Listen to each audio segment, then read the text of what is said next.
Você já teve aquela sensação de assistir um filme e pensar: cara, isso não deveria funcionar, mas funcionou demais? Sabe aquela coisa onde você senta no sofá achando que vai ver mais uma bobagem de ação genérica, daquelas que você já esquece enquanto ainda está assistindo, e aí de repente você percebe que já se passaram 40 minutos e você está completamente colado na tela, o coração acelerado, os olhos arregalados, sem conseguir pausar nem para ir no banheiro. É exatamente isso que Ambulância, um dia de crime, faz com você. E olha, eu preciso ser honesto aqui. Quando esse filme saiu em 2022, eu, assim como muita gente, quase não dei bola. Michael Bay, dois irmãos roubando banco, uma ambulância, correria por Los Angeles. No papel parece mais do mesmo, né? Mais um daqueles filmes de ação que você assiste numa tarde de domingo e não lembra mais na segunda-feira. Tipo aquele monte de explosão sem alma que virou quase uma piada. Mas sabe o que aconteceu? Esse filme me surpreendeu de um jeito que poucos fizeram nos últimos anos. Deixa eu contar como eu fui parar nessa história. Era uma noite de semana, aquelas de quando você está cansado demais para assistir algo que exige concentração, mas entediado demais para dormir. Fui no catálogo da Netflix praticamente no piloto automático, e lá estava, Ambulância. Tinha aparecido nos trending daquele período. Resolvi dar 20 minutos de chance. 20 minutos e, se não me prender, troco. Bem, esses 20 minutos viraram 136 minutos completos.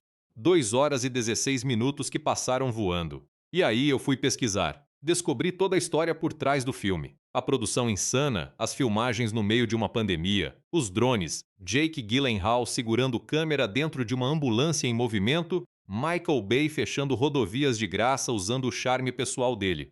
Descobri por que o filme fracassou nas bilheterias, mas virou um fenômeno tardio no streaming. E mais do que isso, entendi por que esse filme merece muito mais atenção do que recebeu. Então hoje, nesse vídeo, a gente vai fundo. Não é só um resumo do enredo, não é só uma análise básica. A gente vai dissecar esse filme de verdade. Vamos falar sobre os personagens, sobre as escolhas de direção, sobre os bastidores absolutamente malucos, sobre a cinematografia revolucionária com drones, sobre o porquê de Jake Gyllenhaal ser uma das atuações mais subestimadas do ano. Vamos falar sobre o fracasso nas bilheterias e o sucesso no streaming. Vamos falar sobre o legado desse projeto que quase não existiu. Mas antes de qualquer coisa, preciso contextualizar o momento em que esse filme apareceu, porque isso é fundamental para entender tudo que vem depois. 2022 foi um ano esquisito para o cinema. A pandemia tinha chegado, devastado tudo e o setor ainda estava se recuperando. As pessoas tinham redescoberto o streaming de um jeito que nunca mais voltou atrás. O Marvel dominava as telas. Os filmes de ação independentes, aqueles de ação real, sem super-heróis, sem universos compartilhados, só adrenalina pura, estavam sofrendo. Muito. Tipo, o público tinha mudado, sabe? A tolerância para filmes menores de ação tinha diminuído. Se não é um herói com capa ou um sequel de franquia bilionária, fica difícil convencer as pessoas a pagar ingresso. E nesse cenário chega Ambulância, um filme que custou 40 milhões de dólares, que para qualquer outra pessoa seria um orçamento enorme, mas para Michael Bay é praticamente um curta-metragem, sem super-heróis, sem universo expandido, sem sequência garantida. Só dois homens, uma ambulância e uma cidade inteira em chamas. O resultado nas bilheterias foi pífio: 8,7 milhões de dólares no fim de semana de estreia, num orçamento de 40 milhões sem contar marketing. Deu prejuízo. A crítica foi dividida. Muita gente ficou feliz em enterrar o filme como mais uma falha de Michael Bay, o homem que tinha arruinado Transformers, que fazia filmes barulhentos e sem substância, blá blá blá. Mas aqui está o que é fascinante. O tempo provou que esses críticos estavam errados, ou pelo menos incompletos. Quando o filme chegou ao streaming, especialmente na Netflix, algo mudou. As pessoas começaram a assistir, e recomendar, e assistir de novo. Em novembro de 2025, 3 anos depois do lançamento original, Ambulância voltou ao topo das listas de trending da Netflix. Um filme de 2022 viral 3 anos depois. Isso não acontece por acaso. Isso acontece quando um filme tem algo real, algo que funciona numa frequência que o mercado de bilheterias não conseguiu capturar na época. E por que isso acontece? Por que um filme fracassa no cinema e vira hit no sofá? Vou responder essa pergunta ao longo de todo esse vídeo, porque a resposta diz muito não só sobre Ambulância, mas sobre como nós consumimos filmes hoje. Para quem ainda não assistiu, relaxa, Vou ter cuidado com spoilers nas partes iniciais. Vou avisar antes de entrar em território de revelação de enredo. Mas se você já assistiu, prepare-se para ver esse filme com olhos completamente novos. Tem uma cena específica nesse filme que eu preciso mencionar agora, sem dar detalhes, só para que os não assistidos fiquem curiosos e os que já viram saibam exatamente do que eu tô falando. É a cena da cirurgia dentro da ambulância em movimento. Se você já viu, você sabe. Aquilo é cinema. Aquilo é tensão sendo construída de um jeito que poucos diretores conseguem fazer. É desconfortável, é claustrofóbico, é tenso e de alguma forma é emocionante ao mesmo tempo. Eu vou dissecar essa cena com muito carinho mais pra frente. Mas o ponto é esse. Ambulância. Um Dia de Crime é um filme que foi embora e voltou. Um filme que o mercado descartou e o público resgatou. Um filme que parece simples na superfície, mas esconde camadas. Não de pretensão artística, não daquelas que alguns críticos ficam inventando para justificar gostar de coisa menor, mas camadas reais de emoção, de performance, de técnica cinematográfica genuinamente inovadora. Então bora, vamos nessa! Antes de a gente mergulhar de cabeça na análise, deixa eu apresentar o filme do jeito que ele merece, com contexto real, com a história completa de como ele chegou a existir, porque essa história em si já é fascinante. Ambulância. Um Dia de Crime chegou às telas brasileiras em 24 de março de 2022, alguns dias antes da estreia americana em 8 de abril do mesmo ano. Distribuído pela Universal Pictures, o filme é tecnicamente um remake, uma palavra que a maioria das pessoas automaticamente associa a algo preguiçoso, de um filme dinamarquês de 2005 chamado, adivinha, também, Ambulance. Mas Michael Bay fez questão de deixar bem claro que nunca assistiu ao original. Nunca leu o script original. Ele pegou a premissa central. Dois caras sequestram uma ambulância e construiu completamente do zero, do seu jeito, com a sua visão. E quem é Michael Bay? Olha, se você leu qualquer coisa sobre cinema nos últimos 20 anos, provavelmente encontrou o nome dele num contexto negativo alguma vez. Bay é um dos diretores mais polarizadores de Hollywood. Nascido em 1965 em Los Angeles, ele começou na publicidade antes de estrear em Hollywood com Bad Boys em 1995. Esse primeiro longa já mostrava a assinatura visual que definiria a carreira dele. Câmeras em movimento constante, ângulos baixos que tornam tudo épico, luz dourada quase cinematograficamente exagerada e ação construída com uma espécie de energia caótica controlada. Depois vieram The Rock em 1996, ainda hoje considerado por muita gente o melhor filme dele. Armageddon em 1998, Pearl Harbor em 2001, e aí a franquia que definiria e ao mesmo tempo comprometeria a reputação dele para sempre. Transformers. 5 filmes entre 2007 e 2017. Bilheterias obscenas. Críticas devastadoras. O nome Michael Bay virou sinônimo de excesso sem substância. Mas aqui está o que as pessoas esquecem. Bay sabe exatamente o que faz. Ele nunca se candidatou ao Oscar de melhor diretor. Ele nunca pretendeu fazer Bergman. Bay faz filmes de entretenimento puro, com uma maestria técnica que os críticos raramente dão crédito, e uma energia visual que pouquíssimos diretores no mundo conseguem replicar. E Ambulância é, de muitas formas, Michael Bay operando de um jeito que nunca tínhamos visto antes. Contido, claustrofóbico, focado em personagens.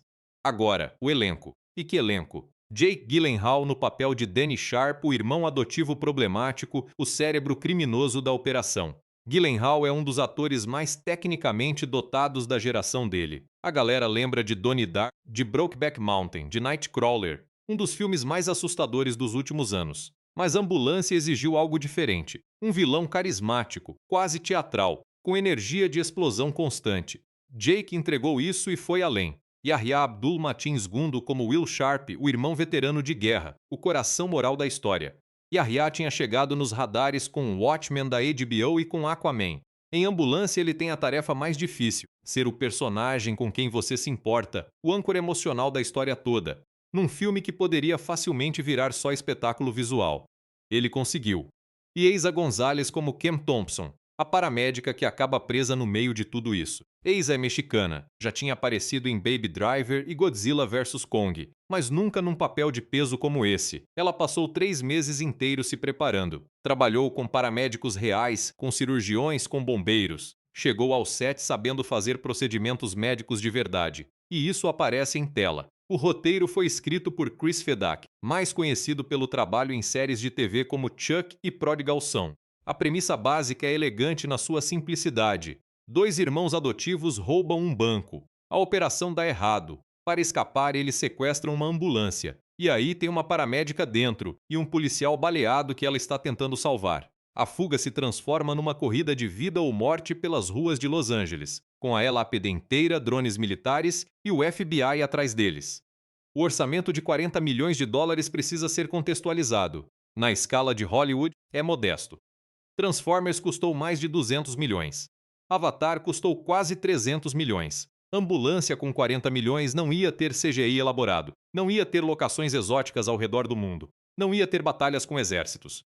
E Bay abraçou essa limitação de um jeito surpreendente. Em vez de CGI, ele usou carros reais se destruindo. Em vez de estúdio controlado, ele filmou nas ruas reais de Los Angeles. Em vez de grandes aparatos técnicos, ele usou drones de corrida FPV. Aqueles minúsculos drones de alta velocidade usados em campeonatos para capturar ângulos que nenhuma câmera convencional conseguiria.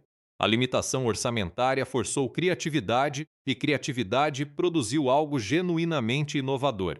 E tem mais um dado sobre esse filme que eu acho fundamental mencionar logo. Ele foi filmado em apenas 38 dias. Começou em 11 de janeiro de 2021 e terminou em 18 de março do mesmo ano. 40 milhões de dólares, 38 dias de filmagem, em plena pandemia de Covid-19, usando 6 ambulâncias emprestadas de uma empresa de serviços de emergência chamada Falke.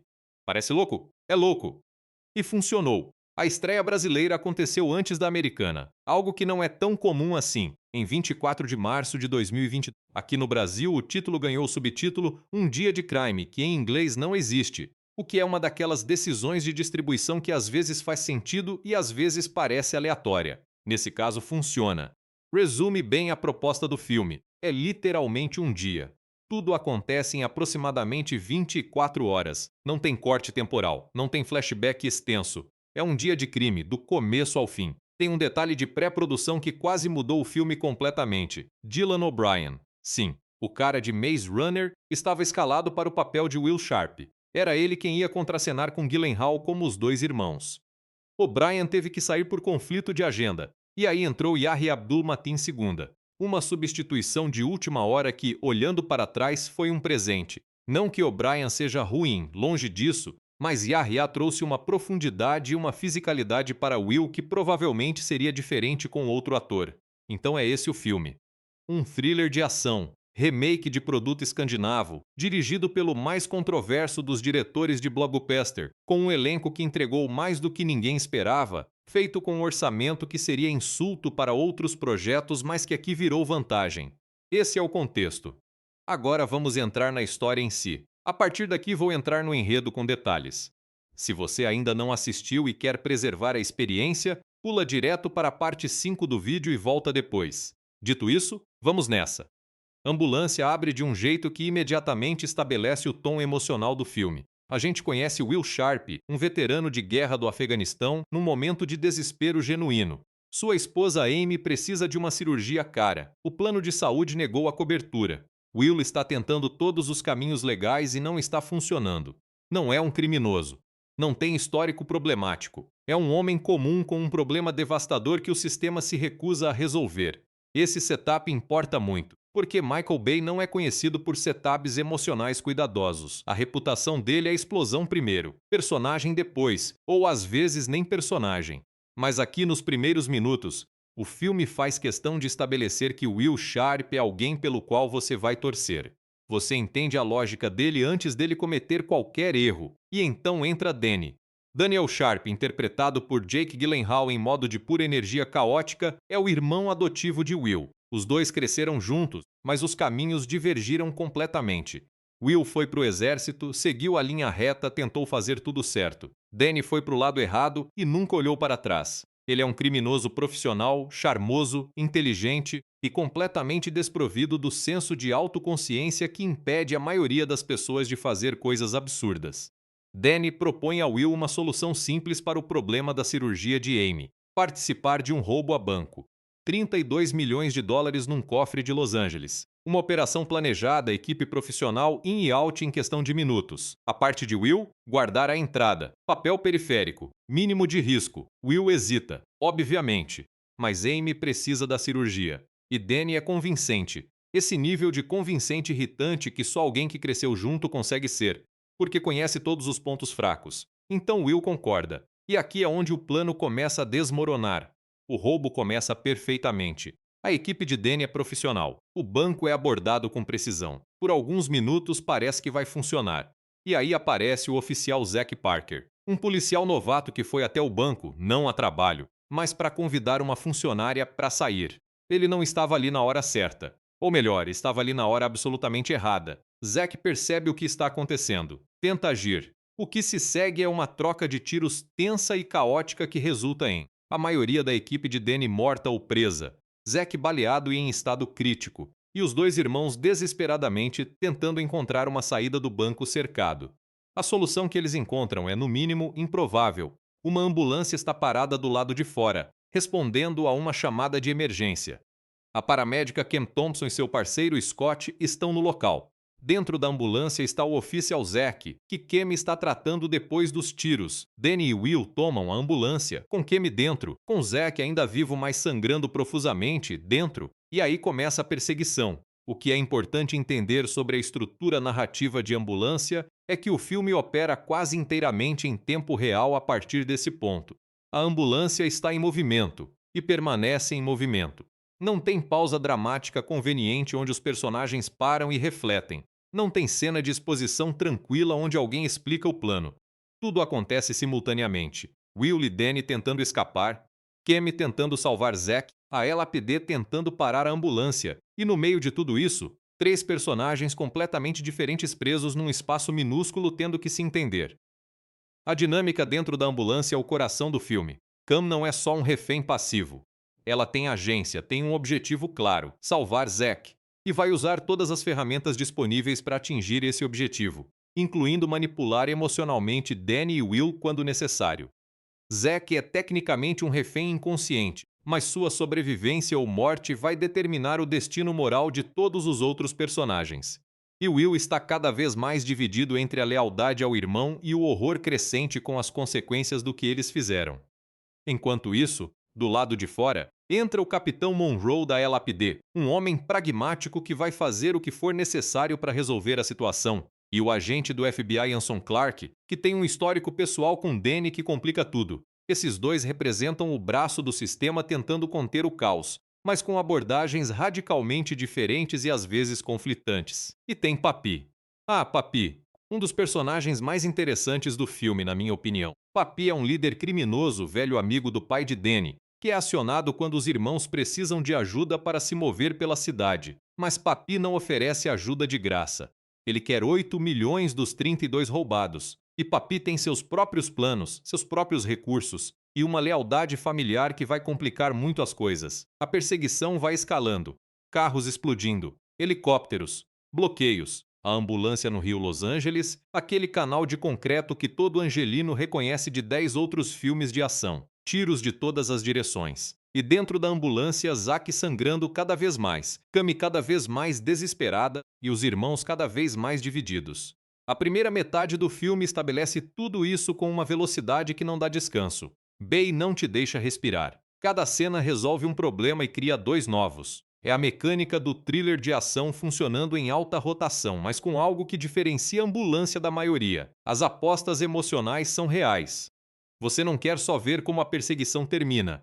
Você quer saber se Zack sobrevive. Você quer saber se Will vai conseguir se separar das escolhas do irmão.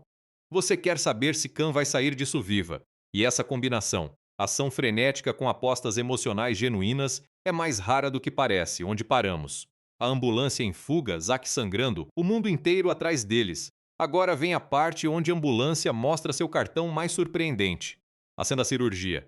Zack está morrendo. Cam diagnostica uma ruptura no baço, uma lesão que sem intervenção cirúrgica imediata vai matar o policial em questão de minutos. Opções normais? Zero. Hospital? Impossível. Eles estão sendo perseguidos por meia Los Angeles. Chamar socorro? Ela é uma refém. Esperar? Ele morre. Então Kemi faz o que qualquer pessoa completamente extraordinária em situação completamente impossível faria. Ela prepara para operar ali mesmo, dentro da ambulância, em movimento, com Danny Sharp olhando por cima do ombro, nervoso, e Will tentando fazer a ambulância se mover de forma que não sacuda tanto os instrumentos. E aqui é onde o filme para de ser só um thriller de ação e vira outra coisa. A câmera de Bay entra no espaço claustrofóbico da ambulância e não sai mais. A operação acontece em close, com detalhes médicos que são desconfortavelmente reais, porque Eiza Gonzalez se preparou por 3 meses para isso, como já mencionei. Você sente o calor daquele espaço minúsculo. Você sente o desespero. E de algum jeito, em meio a toda aquela correria e explosão, a cena é quieta. Tensa de um jeito diferente, quase cirúrgica na sua construção narrativa, perdão pelo trocadilho. Cam consegue realizar a cirurgia. Zack sobrevive, pelo menos por enquanto. E esse momento cria algo inesperado, uma ligação emocional entre Cam e Will, porque Will ajudou. Doou sangue para Zack durante a cirurgia, os dois têm tipo sanguíneo compatível, o que é revelado num momento que poderia ser conveniente demais, mas que o filme justifica com habilidade. Ao ajudar a salvar a vida do policial que eles balearam, Will dá um passo em direção a algum tipo de redenção. Pequeno, insuficiente para apagar o que fez, mas real. Danny, por outro lado, vai no sentido oposto. Ao longo do segundo ato, Danny Sharp vai revelando camadas que tornam ele um personagem fascinante. Ele não é simplesmente um vilão. Afeto genuíno por Will. Há um código de honra torto, peculiar, que guia as decisões dele. Mas há também uma impulsividade perigosa, uma tendência de escalar situações ao invés de desescalar,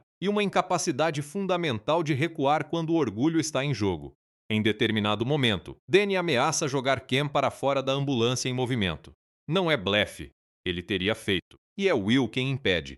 Essa dinâmica, Will como freio moral para os impulsos de Danny, vai se repetindo e se intensificando ao longo do filme até o confronto inevitável. Do lado de fora, o FBI versus LAPD começa a criar seu próprio drama. O Capitão Monroe quer resolver o problema do jeito mais eficiente possível, atirar nos irmãos, liberar os reféns, encerrar o caso. O agente Clark quer negociar, porque conhece Danny de antes, e porque sabe que há uma complexidade na situação que a abordagem de Monroe vai destruir. Esse atrito entre as duas autoridades não é só drama secundário. Ele tem consequências reais. Monroe, em determinado momento, está pronto para dar um tiro de sniper nos irmãos, mesmo com Cam e Zack dentro da ambulância. E é Clark que consegue, por pouco, atrasar essa decisão. A história de Papi tem um desenvolvimento que eu preciso mencionar, porque é onde o filme faz uma escolha corajosa. Papi manda o filho Roberto conduzir uma ambulância armadilhada como distração, cheia de explosivos C4, para causar caos e dar aos irmãos uma janela de fuga. O oficial Mark, parceiro de Zack, que tem estado no encalço da ambulância desde o início, enfrenta Roberto.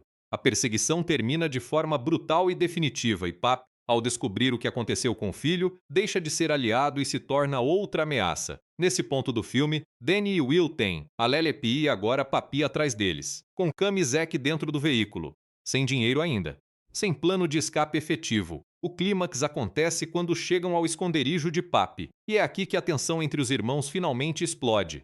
Danny quer matar Cam ao vivo na televisão, uma espécie de gesto suicida final, uma declaração de guerra ao mundo. Will se recusa.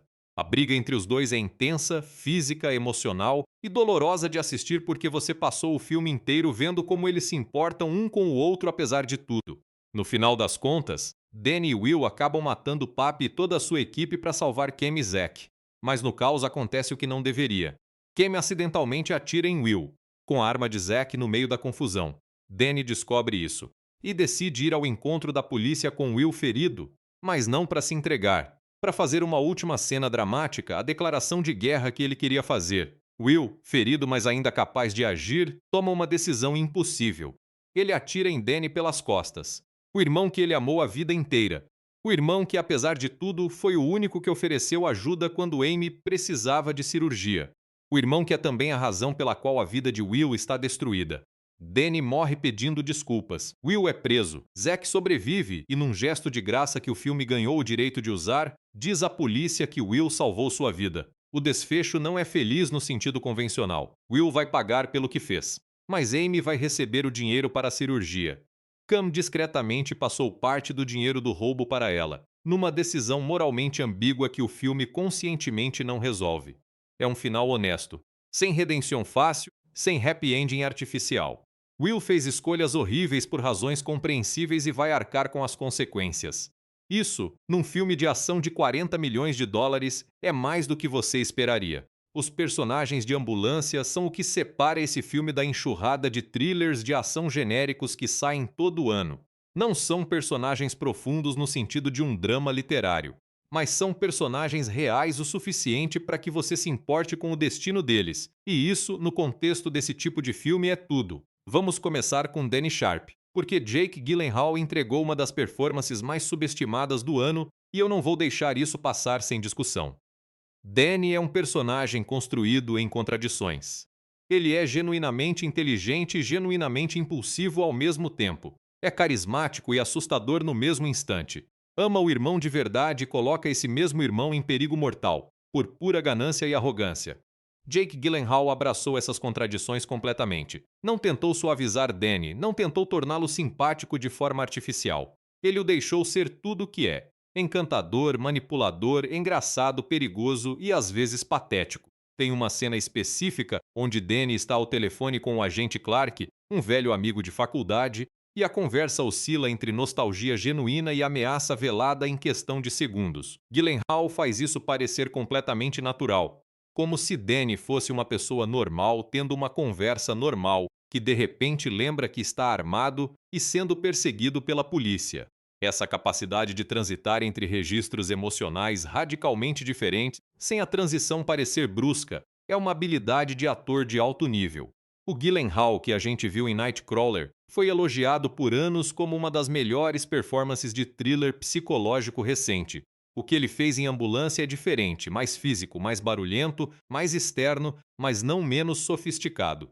Danny Sharp vive na periferia do caricato sem nunca cruzar a linha. Isso é difícil de fazer. Will Sharp, por outro lado, é Yahya Abdul-Mateen II, sendo o tipo de ator que o filme dependia inteiramente para funcionar. Pensa assim, se você não se importar com Will, o filme desmorona. Danny pode ser fascinante, Kemi pode ser competente e admirável, mas a âncora emocional precisa ser Will. É com ele que a jornada moral do filme acontece. É o arco de Will. De homem desesperado fazendo uma escolha errada até homem destruído tendo que matar o irmão, que dá ao filme sua espinha dorsal emocional. Yahya carrega isso com uma presença física imponente e uma vulnerabilidade emocional que raramente aparecem juntas de forma tão eficaz. O personagem é um veterano de guerra, alguém que viu coisas, que tem um corpo treinado para situações extremas. Mas por dentro, Will Sharp é um homem que está com medo. Medo de perder Amy. Medo de suas próprias escolhas. Medo de quem Danny realmente é. Yahya nunca deixa você esquecer nenhum desses dois lados. O momento mais poderoso da performance de Yahya, para mim, não é o clímax. É uma cena mais quieta no meio do filme, onde Will está olhando para Zack, o policial que ele acidentalmente baleou, e você vê no rosto dele o peso completo do que fez. Não tem diálogo. Não precisa. É a câmera pousada no rosto de Yahya Abdul-Mateen II por alguns segundos, e esses segundos dizem tudo. Agora, Kem Thompson. Eiza Gonzalez merecia, e ainda merece, muito mais reconhecimento do que recebeu por essa performance. Cam poderia ter sido escrita como a vítima clássica do thriller de ação.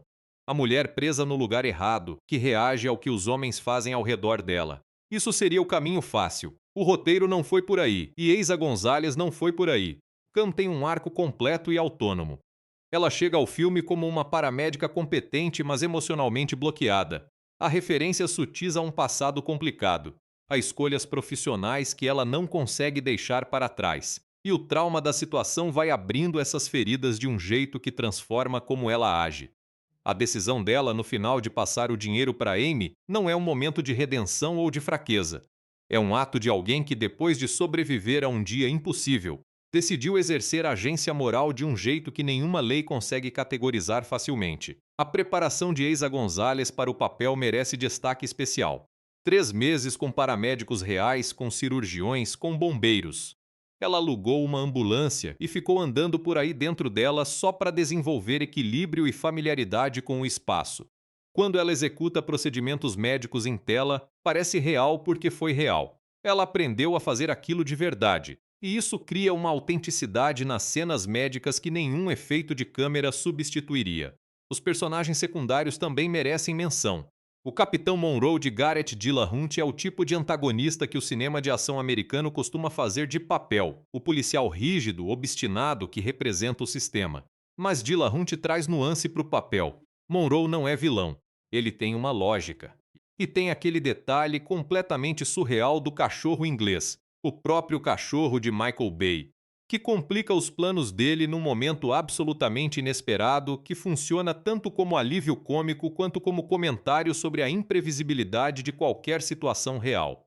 O agente Clark de Carol Donnell funciona como o contraponto humanizante para Monroe, o alguém que lembra que Danny Sharp não é apenas uma ameaça, mas uma pessoa com história. A relação de amizade que implicitamente existe entre Clark e Danny nunca é completamente explicada, o que é uma escolha narrativa inteligente, deixa o espectador preencher as lacunas. E Papi, interpretado por A. Martinez, que enviou uma fita de audição do próprio bolso de Auckland, Nova Zelândia, algo que Bay adorou na época.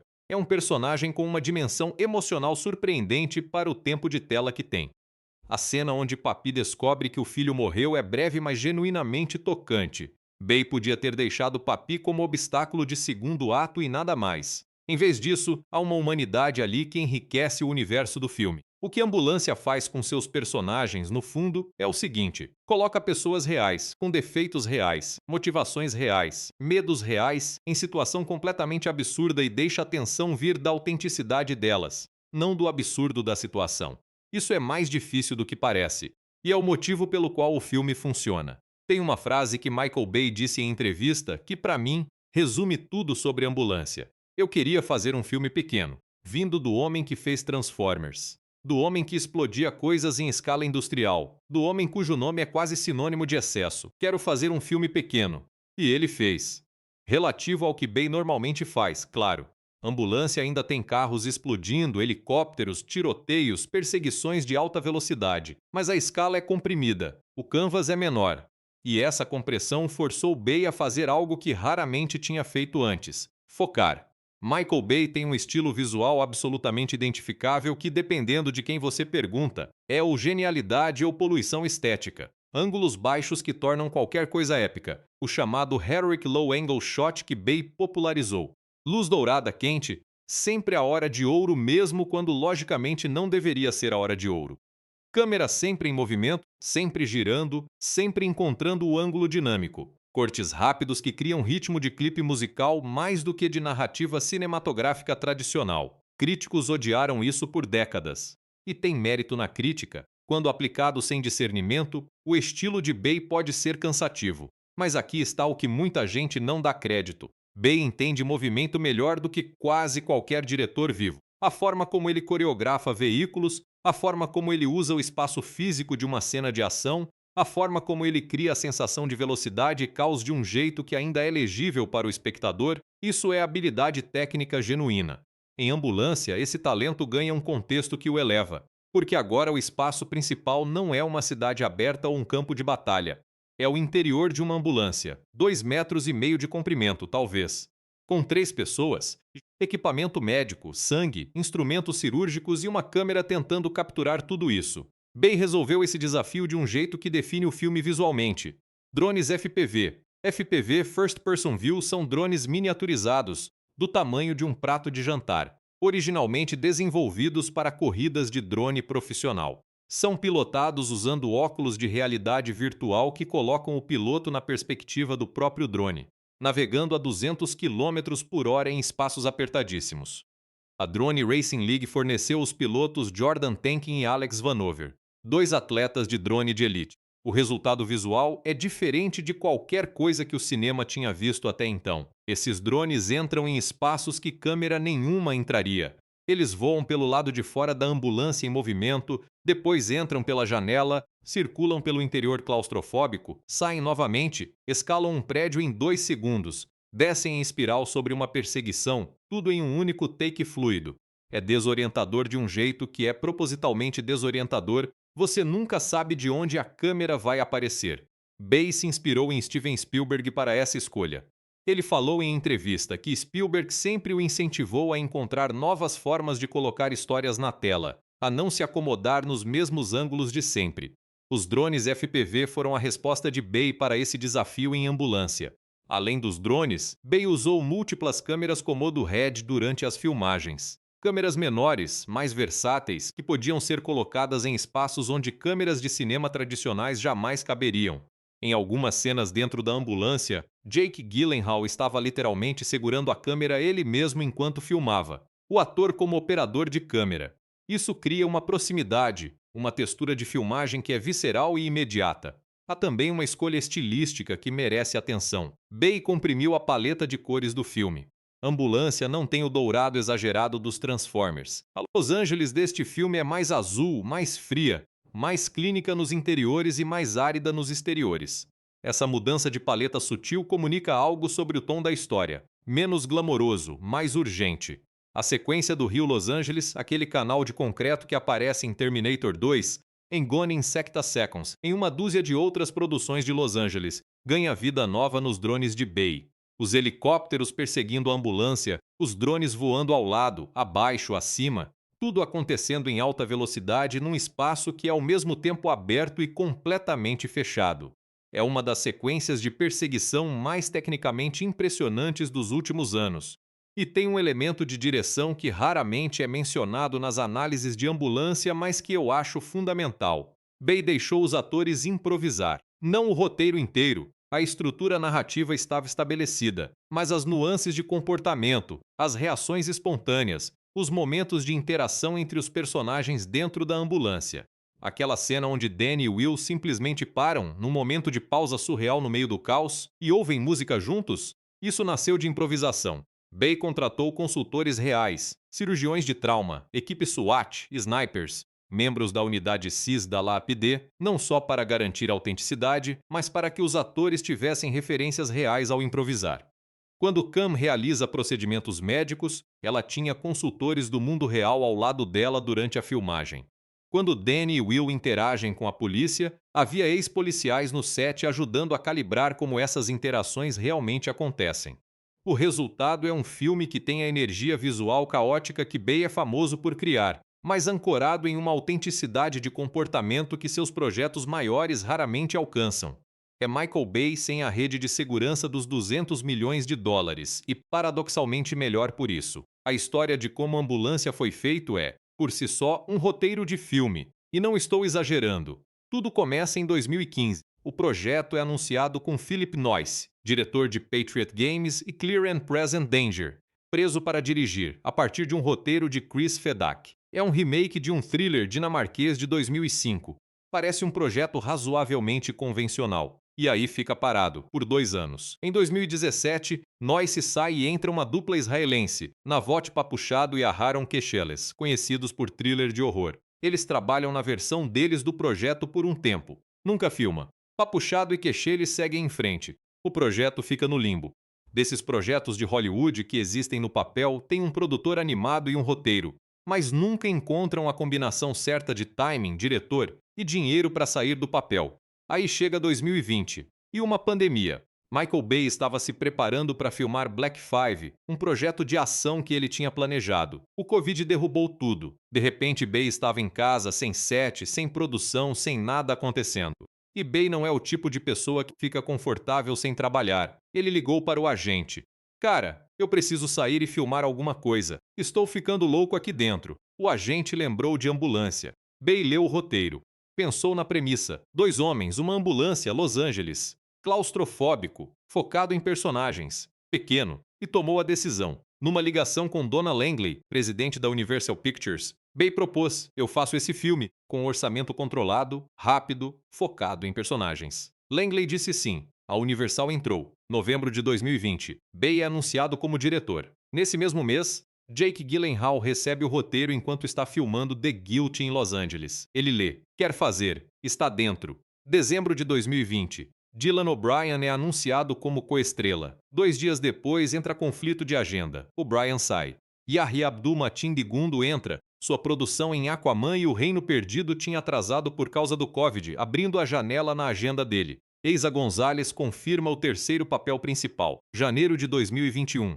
Câmera rola. 38 dias de filmagem. Em plena pandemia. Filmar em Los Angeles durante o Covid tinha desafios que vão além do óbvio. Protocolos de segurança constantes, testes de Covid regulares, máscaras no set, distância entre membros da equipe. Mas também logística de locação completamente diferente.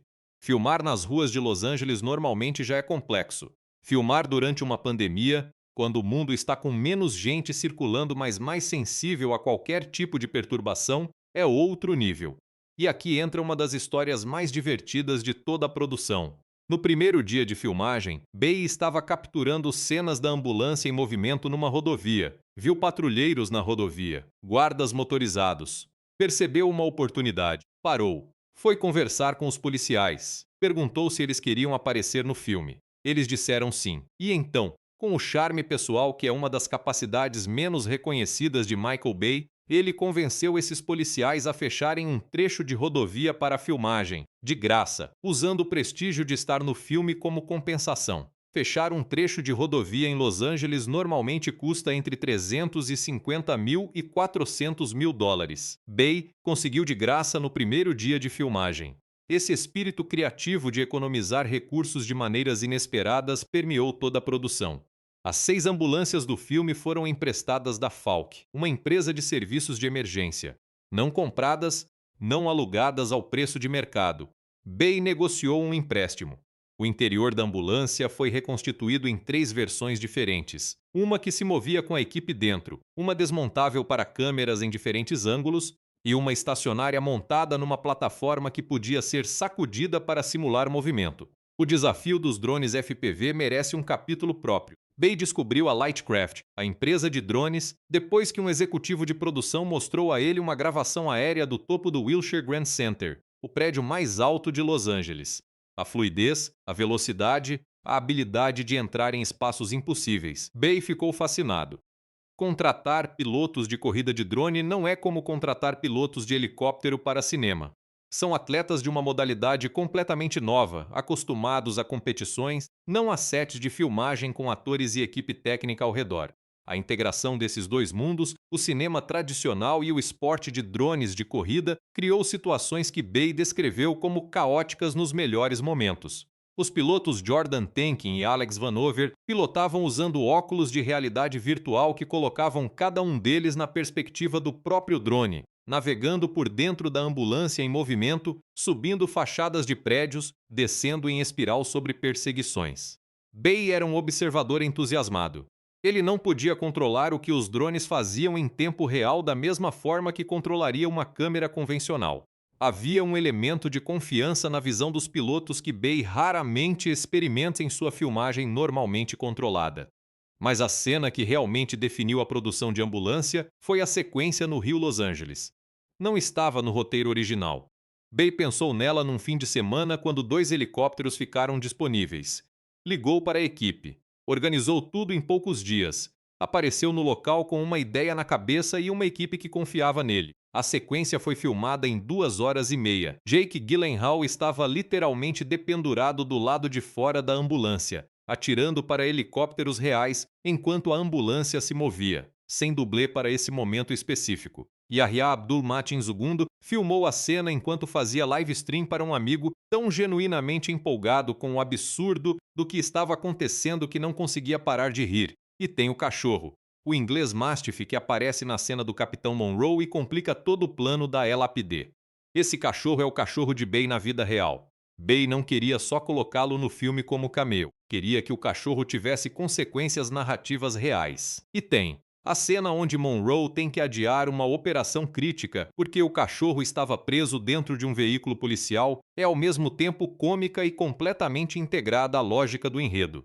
Vou falar sobre os aspectos técnicos de Ambulância de um jeito que qualquer pessoa consiga acompanhar, mesmo sem formação em cinema. Porque a técnica desse filme é genuinamente interessante e seria um desperdício deixar só para quem lê o manual de cinematografia. Começando pela cinematografia. O diretor de fotografia de Ambulância é Roberto De Angelis, um italiano que trabalhou principalmente em publicidade com Michael Bay antes desse projeto. A escolha de De Angelis não foi aleatória. Bay precisava de alguém acostumado a trabalhar rápido, que entendesse o estilo visual dele intuitivamente mas que também conseguisse lidar com as limitações do ambiente claustrofóbico da ambulância. A paleta de cores, como mencionei brevemente na parte de direção, é conscientemente diferente do que Bay costuma usar. Azuis e cinzas dominam os exteriores urbanos. O interior da ambulância tende para luzes frias, brancas, quase hospitalares. Há um contraste deliberado entre o caos quente das perseguições do lado de fora e a tensão clínica, quase cirúrgica, do lado de dentro. Esse contraste visual reforça o contraste temático do filme, a violência do crime versus a humanidade do ato de salvar uma vida. As câmeras Red Komodo usadas são câmeras de cinema digitais que têm a vantagem de ser relativamente compactas para a qualidade de imagem que produzem. Em situações de filmagem convencionais, câmeras de cinema são grandes, pesadas, exigem tripés ou gruas elaboradas. As Komodo conseguem ser operadas de formas bem mais flexíveis. Em ambulância, isso significou câmeras presas em capacetes, câmeras dentro da ambulância em ângulos impossíveis para equipamentos maiores, câmeras nas mãos dos próprios atores. Mas os drones FPV são definitivamente o elemento técnico mais significativo e mais revolucionário do filme. Para contextualizar, um drone de cinema convencional, o tipo que você vê sendo usado em filmagens profissionais de todo tipo, desde comerciais até documentários, é geralmente grande, estável e voa a velocidades relativamente baixas para garantir imagens suaves. Eles têm a vantagem de conseguir ângulos aéreos que helicópteros não conseguem, por custo ou por espaço, mas são lentos e previsíveis. Drones FPV de corrida são completamente diferentes. Pequenos, extremamente ágeis, capazes de velocidades de mais de 200 km por hora em linha reta e de manobras que desafiam a física intuitiva. São pilotados usando capacetes de realidade virtual que colocam o piloto na perspectiva da câmera do drone em tempo real. A sensação para o piloto é de voar pelo próprio corpo. Usados para filmagem cinematográfica, esses drones criam um tipo de movimento de câmera que não existia antes. Não é a fluidez estéril de um drone de câmera convencional. É algo mais orgânico, mais imprevisível, às vezes quase assustador. O drone voa em direção a uma superfície em alta velocidade e desvia no último instante. Entra por uma janela, passa entre dois atores em movimento, sai pelo teto. Essas transições, que parecem efeitos de câmera ou CGI para quem não sabe o que está vendo, são reais. Aconteceram. O impacto visual é de uma câmera com emoções próprias. Não uma câmera observadora neutra, uma câmera que participa, que tem urgência, que parece tão presa no caos quanto os personagens. O editor principal do filme foi Pietro Scalia, um veterano de Hollywood com 2 vitórias no Oscar, por JFK e Black Hawk Down. Scalia foi crucial para fazer o material de drones funcionar narrativamente, porque imagens incríveis de drone inseridas aleatoriamente seriam só um show técnico. Scalia encontrou o ritmo que integra os drones à narrativa, que usa a câmera FPV nos momentos certos para intensificar a tensão ao invés de distrair da história. A edição de ambulância como um todo é rápida, sem ser picotada ao ponto da incompreensibilidade. Um equilíbrio que os filmes de Bay nem sempre acertam. Há uma discussão legítima sobre se os cortes em cenas de ação específicas são rápidos demais para que o espectador acompanhe espacialmente, mas em geral Scalia mantém a legibilidade das sequências enquanto preserva a energia frenética. A trilha sonora de Lorne Balfe merece destaque especial. Balfe é compositor britânico de formação clássica que transitou para música de cinema e TV. Você provavelmente conhece o trabalho dele em Crazy Hours, outro filme de Bay, e em 6 Underground. A parceria com Bay estava estabelecida. Para a ambulância, Balfe compôs algo que é incomum para ele, uma score que frequentemente cede espaço ao silêncio e ao som ambiente. Os filmes de Bay normalmente têm músicas pomposas, grandiosas, sempre presentes. Ambulância tem momentos onde o único som é o motor da ambulância, vozes estressadas e o barulho do trânsito de Los Angeles. Esses momentos de ausência de música são mais tensos do que qualquer orquestração. Quando a música entra, ela é percussiva, urgente, com cordas em pizzicato que criam uma sensação de relógio contando. A cena da cirurgia tem acompanhamento musical que oscila entre tensão clínica e quase solenidade, como se Balfe estivesse sublinhando que aquele ato de cirurgia improvisada era de alguma forma sagrado, mesmo no meio do caos. O design de produção, a recriação do interior da ambulância, das ruas de Los Angeles, dos diferentes espaços, é funcional e preciso. Não há glamorização. A ambulância parece uma ambulância real porque era, em parte, uma ambulância real. As ruas parecem Los Angeles real porque eram em grande parte Los Angeles real. Essa autenticidade de ambiente, conseguida com orçamento comprimido, é uma das marcas técnicas do filme que mais impressiona. Chegou a parte favorita de qualquer análise de cinema, os bastidores.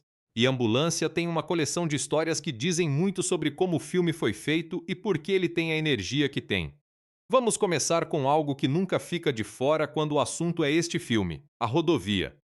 No primeiro dia de filmagem, como já mencionei brevemente na parte de produção, Bay estava na rodovia quando viu os policiais patrulhando. Mas a história tem detalhes que valem a reacontada.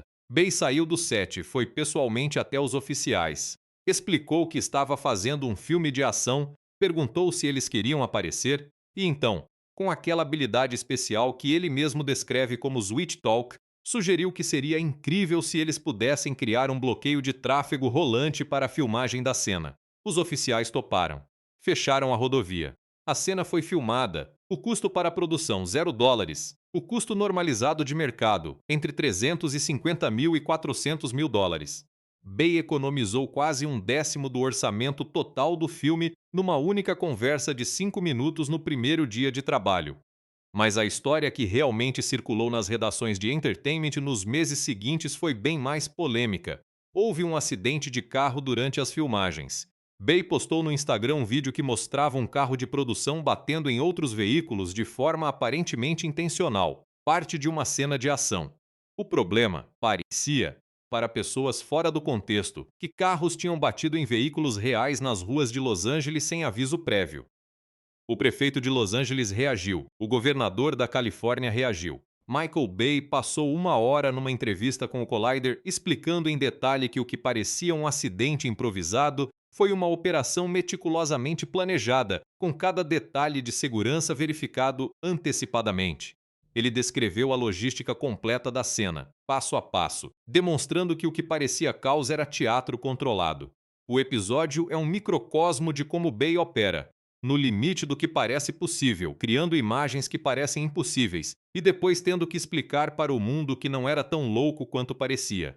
A questão do espaço dentro da ambulância gerou suas próprias histórias. Bay descreveu 3 versões da ambulância sendo usadas simultaneamente para diferentes necessidades de câmera, como já mencionei.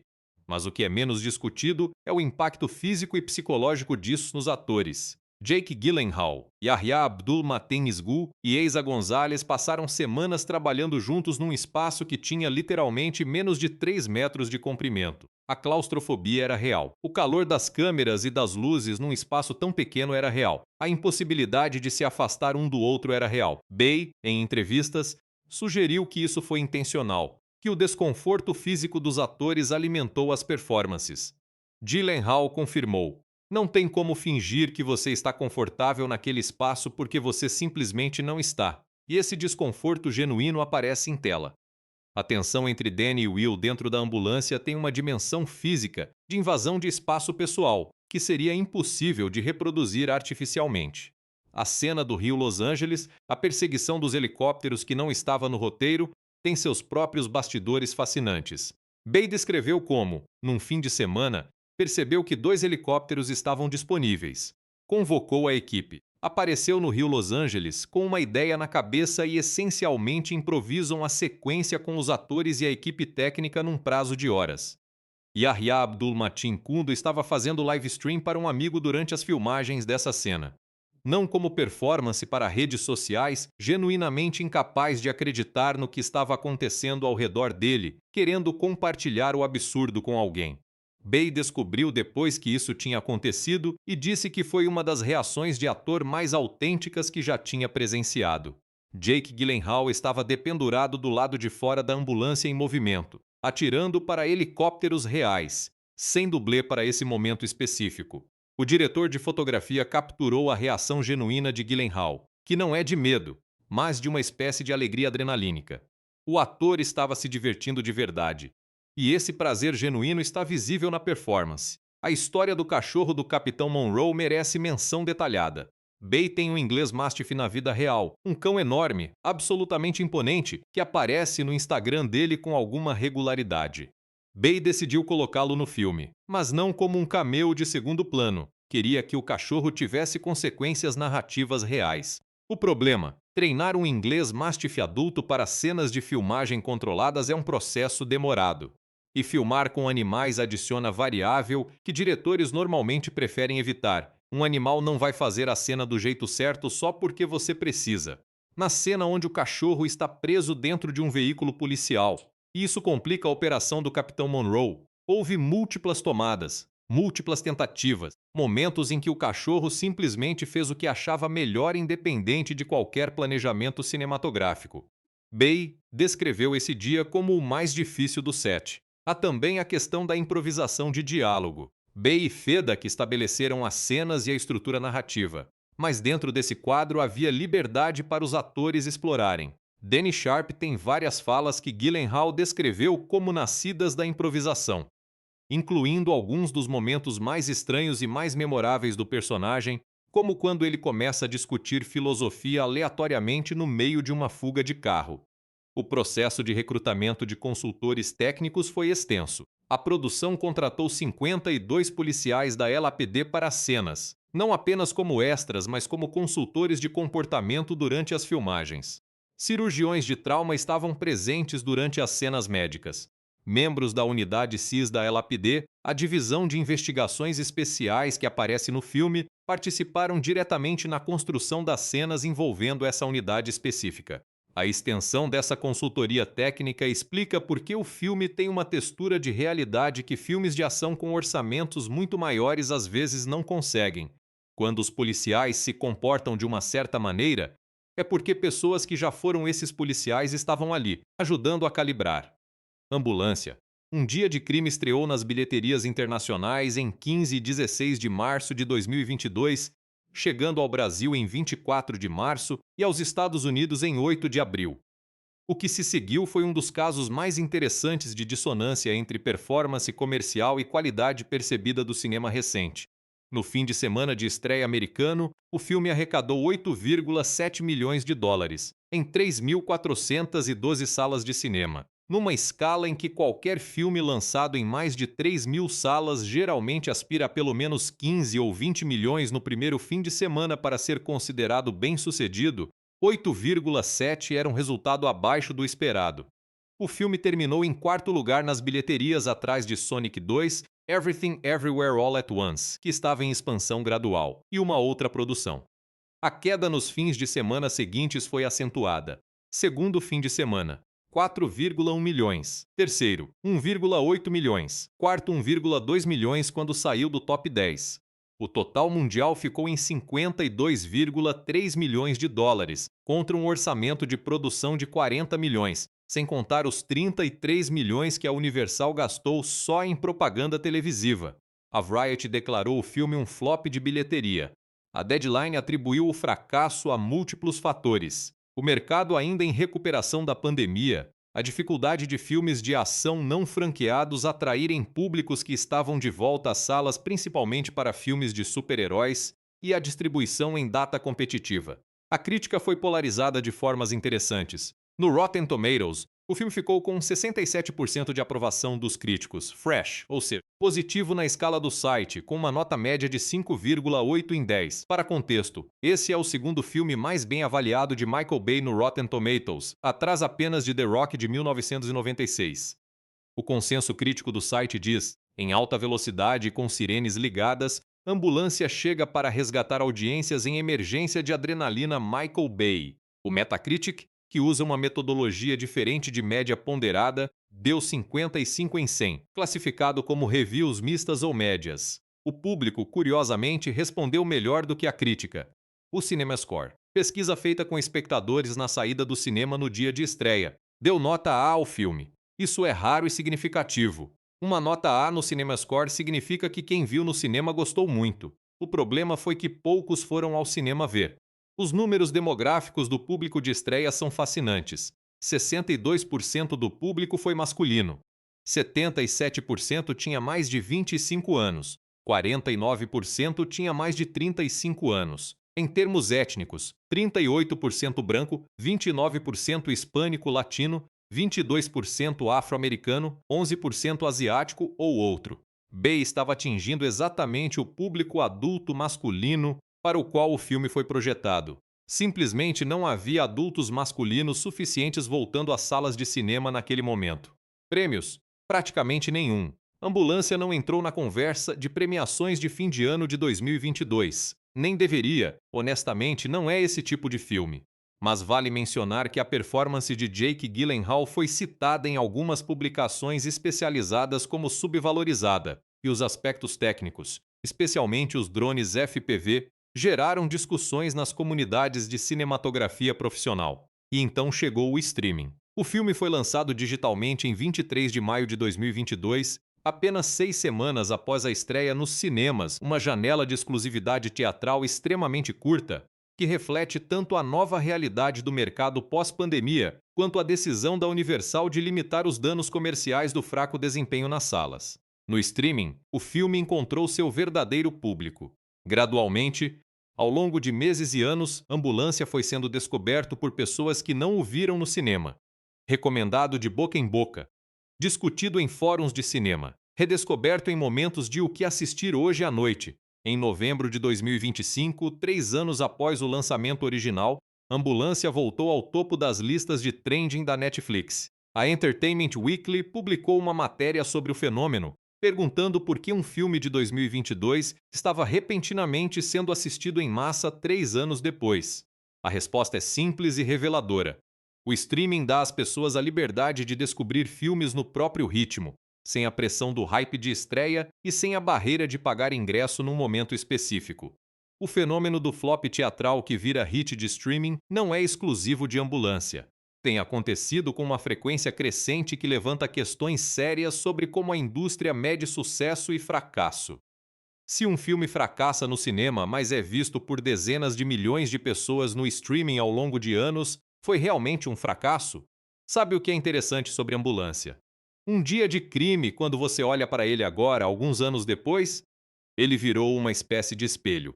Um filme que reflete não só as qualidades e falhas do cinema de Michael Bay, mas as tensões do próprio mercado cinematográfico no pós-pandemia, a relação entre cinema e streaming e a questão de como nós medimos o valor de um filme. Então deixa eu falar sobre o legado, mas não de forma abstrata, de forma específica, com os aspectos que eu acho que vão durar. Tecnicamente, Ambulância importa, e vai continuar importando. O uso criativo de drones FPV em filmagem cinematográfica não foi inventado por Bay.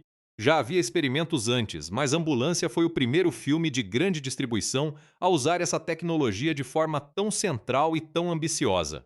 O resultado visual que esses drones criaram é inconfundível, e desde 2022 a indústria tem prestado atenção. Realizadores de outros países e de menor orçamento notaram: se drones FPV conseguem criar sequências de ação cinematograficamente impactantes com uma fração do custo de helicópteros e gruas convencionais, isso democratiza um tipo de filmagem que anteriormente era prerrogativa de projetos com orçamentos enormes. Esse é um legado técnico concreto. Pietro Scalia, editor do filme, com 2 Oscars na prateleira, foi questionado em entrevistas sobre como editar material de drone FPV de forma narrativamente coesa. Suas respostas viraram referência em conversas sobre edição contemporânea. O desafio de integrar imagens de alta velocidade e ângulos radicalmente não convencionais em uma narrativa que ainda precise fazer sentido espacial e emocional para o espectador é um problema de edição novo. Ambulância foi um dos primeiros a resolver esse problema de forma satisfatória. Mas o legado que me parece mais significativo é menos técnico e mais cultural. Ambulância é um filme que argumenta, simplesmente pela sua existência e pelo seu modo de ser, que é possível fazer cinema de ação adulto e satisfatório sem franquias, sem universos compartilhados, sem super-heróis, com orçamento modesto e com personagens que são humanos de verdade. Em 2022, essa era uma declaração quase contracultural no contexto do blockbuster americano. O filme não tem sequência confirmada. Não existe um universo Ambulância com spin-offs planejados. É uma história completa, contada em 136 minutos, sem ganchos para a próxima parte, porque não precisa de próxima parte. Isso no Hollywood contemporâneo é cada vez mais raro. Há algo refrescante nisso que o público percebeu. A nota A no CinemaScore, as discussões entusiasmadas em fóruns de cinema, o revival espontâneo no Netflix anos depois. Tudo isso sugere que existe um público fiel ao filme de ação sem compromisso com franquia. Um público que estava com saudade de entrar em uma história, vivê-la inteiramente e sair sem se sentir obrigado a assistir mais 5 filmes para entender o que acabou de ver. Jake Gyllenhaal, num período onde suas escolhas de projetos vinham sendo cada vez mais interessantes e cada vez menos comercialmente convencionais, usou Ambulância como declaração de versatilidade. A performance de Danny Sharp não é o tipo de atuação que ganha prêmio, mas demonstra um tipo de comprometimento físico e emocional com material que poderia facilmente ser apenas superficial. O Gyllenhaal pós-Ambulância confirmou com outros projetos que está numa fase da carreira onde o risco criativo interessa mais do que a segurança comercial. Yahya Abdul-Mateen II, por sua vez, usou Will Sharp para argumentar que era mais do que o apoio em franquias de super-heróis. A vulnerabilidade e a complexidade que ele trouxe ao personagem abriram conversas sobre sua capacidade como protagonista de drama de alta tensão. É o tipo de performance que não necessariamente traz reconhecimento imediato, mas que outros atores e diretores percebem. E Michael Bay? Cara, Michael Bay. Ambulância não vai reabilitar a reputação de Bay junto à crítica de cinema de arte. Não era esse o objetivo e ele nunca afirmou querer isso. Mas Ambulância prova uma coisa que alguns críticos resistem em admitir. Bay sabe o que faz. Não é um acidente de orçamento e marketing. Quando ele tem menos dinheiro, quando é forçado a ser criativo dentro de limitações reais, quando o espetáculo precisa coexistir com personagens que importam, Bay consegue entregar. Ambulância é o melhor filme dele em pelo menos uma década, provavelmente mais. E essa é uma afirmação que eu faço com base no que está na tela, não por simpatia ou antiprecisão com o realizador. O que Ambulância, Um Dia de Crime tem a dizer? No fundo é uma coisa simples, amor fraternal, desespero econômico e má escolha se combinam de formas que destroem vidas mesmo quando a intenção não é má. Will Sharp não é um bandido. É uma pessoa em situação desesperadora que tomou a decisão errada quando o sistema falhou em ajudá-lo. E pagou por isso de um jeito definitivo. Esse tema, o custo humano da ausência de rede de proteção social, a forma como a desesperança leva pessoas decentes a escolhas destrutivas, não é a mensagem central do filme. Ambulância não é um manifesto político, mas está lá, como pano de fundo, dando peso emocional a uma história que de outra forma poderia ser só adrenalina. E talvez seja por isso que o filme ressoa fora do contexto de bilheteria, numa tela de sofá, numa noite comum de semana. Porque debaixo de toda a perseguição, de todos os drones e explosões e tiroteios, tem uma história de 2 irmãos. Um que foi pelo caminho certo e descobriu que o caminho certo não garante nada. Outro que foi pelo caminho errado e achou que o amor pelo irmão era justificativa suficiente para qualquer coisa. Os 2 estavam errados. E isso dói de um jeito que nenhum efeito especial consegue produzir. Se você ainda não assistiu Ambulância, Um Dia de Crime, assiste. Vai de Ambulância, perdão, com expectativas abertas. Não espera Scorsese. Não espera Nolan. Espera Michael Bay operando perto do melhor que já esteve, com um elenco que entregou mais do que o projeto exigia, numa história que tem mais coração do que a embalagem sugere. E se já assistiu, espero que esse vídeo tenha te dado novos ângulos para ver o que você já viu. Porque esse é o objetivo de tudo que a gente faz aqui. Não só contar o que um filme é, mas por que ele é o que é. De onde veio, como foi feito, o que significa e por que continua importando. Obrigado por ter ficado até o final. Esse foi um longo mergulho num filme que merecia cada minuto de atenção. A gente se vê no próximo.